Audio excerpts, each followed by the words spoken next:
வணக்கங்க. இன்னைக்கு நம்ம பார்க்க போறது ஒரு சிம்பிள் ஸ்வீட் ரெசிபி பார்க்கலாம். கடலை மாவு லட்டு. அதுக்கு வந்து வானல் நல்லா சூடானதுக்கு அப்புறமா கொஞ்சம் நெய் போட்டிருக்கேங்க, ஒரு ஸ்பூனு. நமக்கு தேவையான அளவு கொஞ்சம் முந்திரி சேர்த்துக்கலாம். நான் இப்ப எடுக்க போற மெஷர்மெண்ட் வந்து ஆழாக்கு கடலை மாவு சேர்க்க போறேன்.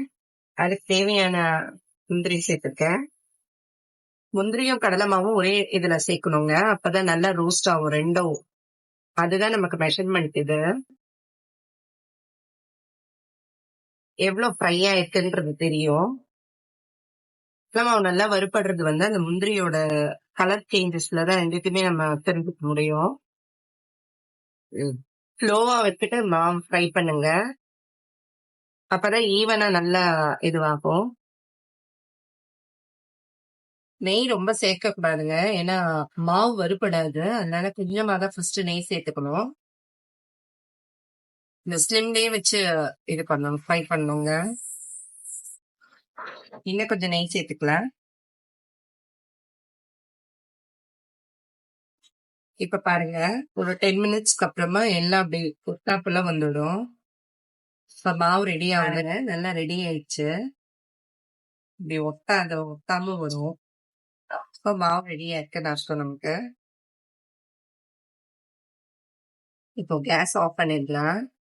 இந்த ஹீட் ரொம்ப சூடா இருக்கும், அது கொஞ்சம் ஆறட்டும். அதுக்கப்புறமா சுகர் சேர்த்துக்கலாம்.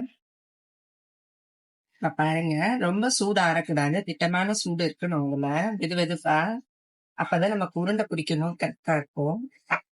இப்ப இதுக்கு சர்க்கரை அளவு வந்து ஆழாக்குக்கு 1 அழாக்கு சர்க்கரை வச்சிருக்கேன். இது கூடயே ஒரு 4 ஏலக்காய் போட்டிருக்கேன். இப்போ நல்லா மிக்ஸ் பண்ணிக்கோங்க. இந்த சூட்லயே பாருங்க, கரெக்டா இருக்கும்.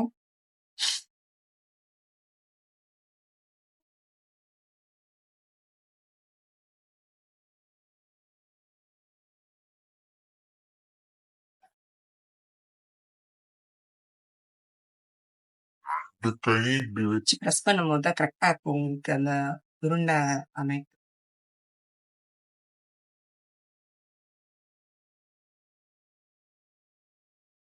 இந்த ரெசிபி இதோட கம்ப்ளீட் ஆகுதுங்க. சேனலை சப்ஸ்கிரைப் பண்ணாங்க, சப்ஸ்கிரைப் பண்ணுங்க. தேங்க்ஸ் ஃபார் வாட்சிங் திஸ் வீடியோ.